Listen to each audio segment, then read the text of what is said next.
പുറപ്പാട് പുസ്തകം 20-ാം അധ്യായം 10 പ്രമാണങ്ങൾ. ദൈവം അരുൾ ചെയ്ത വചനങ്ങളാണിവ. അടിമത്തത്തിന്റെ ഭവനമായ ഈജിപ്തിൽ നിന്ന് നിന്നെ പുറത്തു കൊണ്ടുവന്ന ഞാനാണ് നിന്റെ ദൈവമായ കർത്താവ്. ഞാനല്ലാതെ വേറെ ദേവന്മാർ നിനക്കുണ്ടാവരുത്.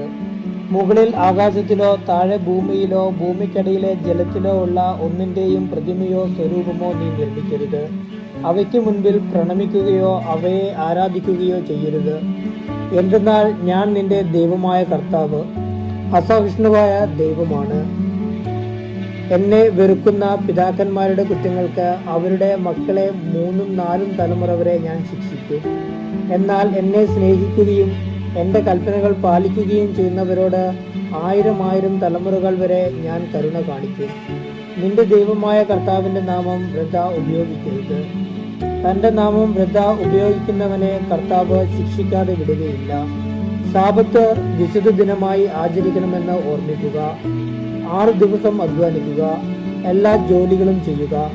എന്നാൽ 7-ാം ദിവസം നിന്റെ ദൈവമായ കർത്താവിൻ്റെ സാബത്താണ്. അന്ന് നീയോ നിന്റെ മകനോ മകളോ ദാസനോ ദാസിയോ നിന്റെ മൃഗങ്ങളോ നിന്നോടൊത്ത് വസിക്കുന്ന പരദേശിയോ ഒരു വേലയും ചെയ്യരുത്. എന്തെന്നാൽ കർത്താവ് 6 ദിവസം കൊണ്ട് ആകാശവും ഭൂമിയും സമുദ്രവും അവയിലുള്ള സമസ്തവും സൃഷ്ടിക്കുകയും 7-ാം ദിവസം വിശ്രമിക്കുകയും ചെയ്തു. അങ്ങനെ അവിടുന്ന് സാബത്ത് ദിനത്തെ അനുഗ്രഹിക്കുകയും വിശദീകരിക്കുകയും ചെയ്തു. നിന്റെ ദൈവമായ കർത്താവ് തരുന്ന രാജ്യത്ത് നീ ദീർഘകാലം ജീവിച്ചിരിക്കേണ്ടതിന് നിന്റെ പിതാവിനെയും മാതാവിനെയും ബഹുമാനിക്കുക. കൊല്ലരുത്, വ്യഭിചാരം ചെയ്യരുത്, മോഷ്ടിക്കരുത്, അയൽക്കാരനെതിരായി വ്യാജസാക്ഷ്യം നൽകരുത്, അയൽക്കാരന്റെ ഭവനം മോഹിക്കരുത്, അയൽക്കാരന്റെ ഭാര്യയെയോ ദാസനെയോ ദാസിയെയോ കാളയെയോ കഴുതയെയോ അവന്റെ മറ്റെന്തെങ്കിലുമോ മോഹിക്കരുത്. ജനം ഭയന്ന് വിറയ്ക്കുന്നു. ഇടിമുഴക്കവും കാഹളം ധ്വനിയും കേൾക്കുകയും മിന്നൽ പിണരുകളും മലമുകളിൽ നിന്ന് ഉയരുന്ന പുകയും കാണുകയും ചെയ്തപ്പോൾ ജനമെല്ലാം ഭയന്ന് വിറച്ച് അകലെ മാറി നിന്നു. അവർ മോശയോട് പറഞ്ഞു, നീ തന്നെ ഞങ്ങളോട് സംസാരിച്ചാൽ മതി, ഞങ്ങൾ കേട്ടുകൊള്ളാം. ദൈവം ഞങ്ങളോട് സംസാരിക്കാതിരിക്കട്ടെ. അവിടുന്ന് സംസാരിച്ചാൽ ഞങ്ങൾ മരിച്ചു പോകും. അപ്പോൾ മോശ ജനത്തോട് പറഞ്ഞു, ഭയപ്പെടേണ്ട. നിങ്ങളെ പരീക്ഷിക്കുന്നതിനും പാപം ചെയ്യാതിരിക്കുവാൻ വേണ്ടി നിങ്ങളിൽ ദൈവഭയം ഉളവാക്കുന്നതിനും വേണ്ടിയായിട്ടാണ് ദൈവം വന്നിരിക്കുന്നത്. ജനം അകലെ മാറി നിന്നു. ദൈവം സന്നിഹിതനായിരുന്ന കനത്ത മേഘത്തെ മോശ സമീപിച്ചു.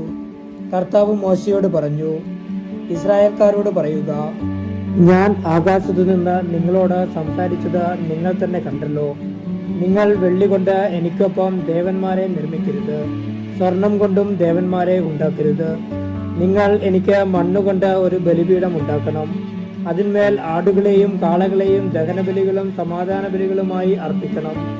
എൻ്റെ നാമം അനുസരിക്കുവാൻ ഞാൻ ഇടവരുത്തുന്നിടത്തെല്ലാം ഞാൻ നിങ്ങളുടെ അടുക്കലേക്ക് വന്ന് നിങ്ങളെ അനുഗ്രഹിക്കും. കല്ലുകൊണ്ടുള്ള ബലിപീഠമാണ് എനിക്കായി ഉണ്ടാക്കുന്നതെങ്കിൽ കൊത്തിയ കല്ലുകൊണ്ട് അത് പണിയരുത്. കാരണം പണിയായുധം സ്പർശിച്ചാൽ അത് അശുദ്ധമാകും. എൻ്റെ ബലിപീഠത്തിന്മേൽ നിന്റെ നഗ്നത കാണപ്പെടാതിരിക്കാൻ വേണ്ടി നീ അതിന്മേൽ ചവിട്ടുപടികളിലൂടെ കയറരുത്.